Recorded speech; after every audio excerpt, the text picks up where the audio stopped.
بسم اللہ الرحمن الرحیم۔ فقیر قادری کو عطاء المصطفیٰ کے نام سے جانا جاتا ہے، اور میرے مادر علمی اور عملی کی طرف اگر نسبت کریں تو پھر مجھے لوگ عطاء المصطفیٰ مصباحی کے نام سے جانتے ہیں۔ مولانا آپ خیر آباد میں تشریف لائے ہیں اور یہاں پہ ایک آج جلسہ ہو رہا ہے. یہ جو جلسے ہوتے ہیں ان کا مقصد کیا ہوتا ہے؟ دیکھیں ماشاءاللہ خیر آباد میں آنا ایک سوبھاگیہ کی بات ہے۔ خیر آباد اپنے آپ میں ایک اتہاسک جو ہے شہر ہے، بستی ہے۔ خیر آباد اتہاس کے پنوں میں امر ہے، اور خیر آباد کی بستی جو ہے اس کو لوگ آنے پر فخر محسوس کرتے ہیں، اس لیے کہ خیر آباد کی دھرتی وہ ہے جہاں سے علامہ فضل امام خیر آبادی،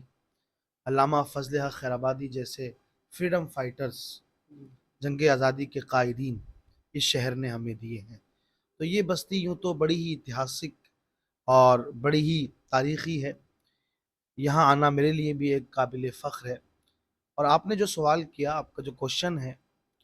وہ اس کا جواب اگر ہم مختصر دیں تو یوں بنے گا کہ دیکھیں،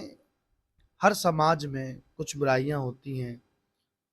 اور ہر سماج کو سدھار کی ضرورت ہوتی ہے۔ اس لیے مسلم سماج میں،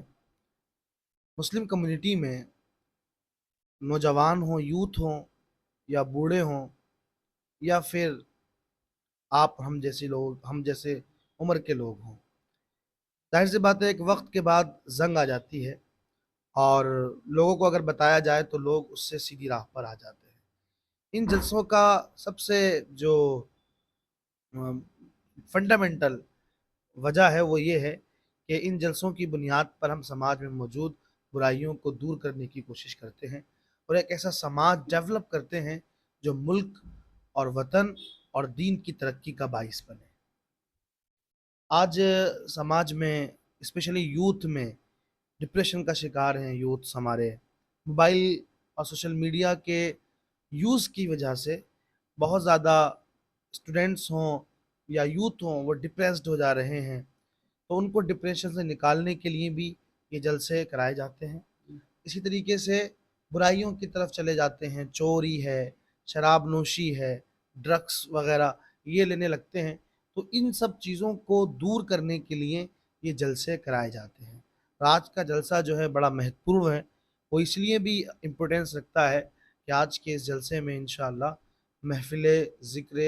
غوث پاک رحمۃ اللہ تعالیٰ علیہ منائی جائے گی۔ غوث پاک رحمۃ اللہ تعالیٰ علیہ بڑے ہی ودوان ویکتی گزرے ہیں، اور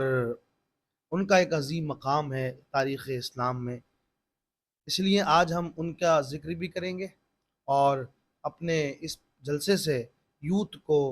اور ہر ایک کو کوشش کریں گے جاگرک کریں، اور وہ نیکی کی طرف آ جائیں، جہالت کے اندھیرے سے نکل کر کے علم کی روشنی کی طرف آ جائیں، اور ملک کو، وطن عزیز کو ترقی کی طرف لے کر کے جائیں۔ مولانا جو حافظ منا شاہ رحمۃ اللہ علیہ کی مزار پہ جو جلسہ ہو رہا ہے، تو آپ پہلی بار تشریف لائے ہیں یا اس سے پہلے بھی آپ یہاں آ چکے ہیں؟ جی میں اس سے پہلے بھی یہاں آ چکا ہوں، پچھلے سال بھی اسی وقت میں تقریباً کچھ آگے پیچھے رہا ہوگا، اسی دوران میں یہاں آیا تھا، اور کافی پیار اور کافی یہاں کے لوگوں کے اندر دیالوتا پائی جاتی ہے، اور بہت حد تک نرم مزاج لوگ میں نے یہاں پر پائے ہیں۔ اللہ کا فضل ہے، اللہ کا احسان ہے، یہاں بھی لوگ ہم سے محبت کرنے والے پائے جاتے ہیں۔ جیسا کہ آپ نے دیکھا، سنبل سے جو مولانا تشریف لائے ہیں وہ یہ بتا رہے ہیں کہ جلسوں کا جو مین مقصد ہوتا ہے وہ محبت اور بھائی چارہ ہوتا ہے۔ انہوں نے بتایا کہ جو ہماری قوم کے لوگ ہیں جو نماز نہیں پڑھتے ہیں یا دین سے دور رہتے ہیں، ان جلسوں سے اگر وہ جلسوں میں آتے ہیں اور جلسے کی باتوں کو سنتے ہیں تو ان پہ اثر پڑتا ہے، اور وہ لوگ جو ہیں نماز کی طرف مبتلا ہو جاتے ہیں۔ میں اسمار الاسمار، کیمرہ مین شاہ رخ کے ساتھ۔